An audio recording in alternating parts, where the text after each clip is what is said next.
In Algebra 2, section 6.2, we're dealing with inverse functions. So basically, an inverse function means that when you have a set of points for all the functions, the inverse is flipped. The x and y are flipped together. So when we're dealing with equations, when we're trying to find f negative 1 of x, that's another term of saying inverse, I would do the same thing. I'd flip x and y, and then I'd isolate. So for example, the first one, f of x equals negative 1/2 x plus y. F of x is the same thing as saying y equals negative 1/2 x plus 1. So first step, I'm going to switch x and y. So this would mean that I'm going to do x equals negative 1/2 y plus 1. Now I'm going to isolate for second step. It says isolate y. So I'm going to get y by itself. I'm going to bring everything else over to the other side. I'm going to start from the furthest friend. So opposite of the order of operations. So I'm going to start with all the addition and subtraction. So I'm going to subtract 1. I end up with x minus 1 equals negative 1/2 y. I'm going to multiply by negative 2, because then negative 2 times negative 1/2 equals 1. So this cancels out, and what I do to one side, I have to do to the other. So parentheses negative 2, because if there's a plus or minus on the other side, I have to take the negative 2 and multiply it to each one. So this would be negative 2x plus 2 equals y. Or you can say y equals, and this is my f negative 1 of x, my inverse. What that means is that if I plug a number into my original, let's say if I plug in 2 for this, y equals negative 1/2, 2 plus 1. This would be negative 1, negative 2 over 2, so negative 1 plus 1, which gives me 0. So if I plug in 2, so my point here would be 2, 0. So this is my original equation. Now, if I plugged it in, this is me just checking. This is not part of the work, this is me just checking. So that means for this equation, x is 2, y is 0. Now, if I find the inverse, okay, if this is the inverse, then if I plug in 0 for x, then I should get 2 as in y for the other equation. So if I did y equals negative 2 times 0 plus 2, this is 0 plus 2, which equals 2. So this is 0, 2. So it's flipped, 2, 0, 0, 2. And that's how you know that they're inverses. So one more time, your two steps are you're going to switch x and y and then isolate y. So go ahead and pause, write this down. We're going to work on the next one.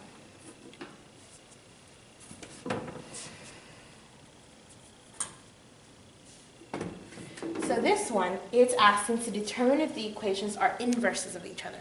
So basically, I need to check if this is inverse of this. Now, the book shows you a different method, a certain method that you can use, or you can use the method we did last time. So what you could do is I can find the inverse of this and see if it matches this, or I can do f of g of x or g of f of x, what you learned in the last section, and then reduce it and to see if I get x. We're going to do both just so you can see which way works for you, okay? So my first method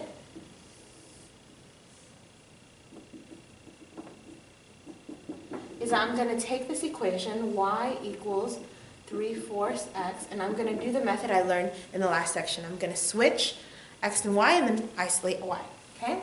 So this would be x equals 3/4 y minus 6. I'm going to add 6 to both sides.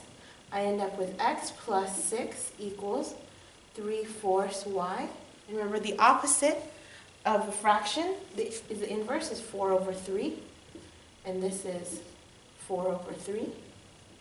So this becomes 4/3 x plus 24/3 equals y, right? Because this cancels out.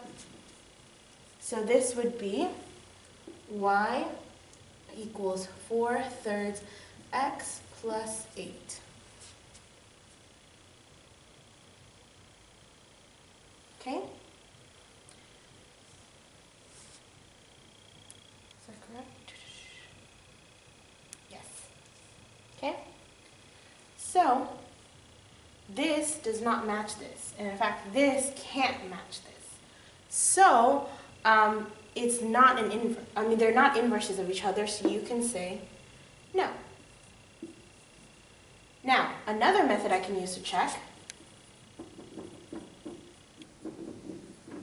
is if I do g of x, if I do f of g of x. It's from the last section, or it looks like this, f of g of x. Right? So I'm going to take this and I put it in parentheses and put it in the second one. So y equals 3/4 negative 1/2 x plus 1 minus 6. So this would be negative 3/8 x plus 3/4 minus 6 equals negative 3/8 x plus 3/4 minus 24/4. Right? Yes. So this would be negative 3/8x plus negative 21/4. And because I have to end up with x in order for it to be an inverse, so this is no. So both show no. So because these are not inverse of each other, it might be hard to understand what I'm saying. So I'm going to bring up, so go ahead and pause this, write it down, write the numbers down, page 396, number 4 and 7. But I'm just going to explain what I mean when I have this one right here. My two equations were y equals negative 1/2 x plus 1, right? And the other one is f negative 1 of x, our inverse, is negative 2x plus 2. Okay? So this one we know is inverse of each other. So what that means is, let's make this f of x and make this g of x. If I were to use the second method, just to show you what the second method gives you, is that I would take f of g of x, and I would put this in parentheses and put it in for here.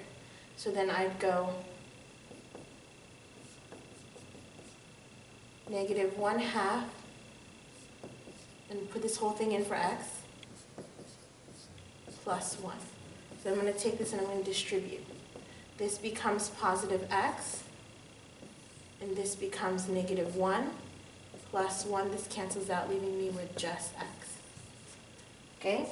These are inverses of each other only when I do this and I get an x.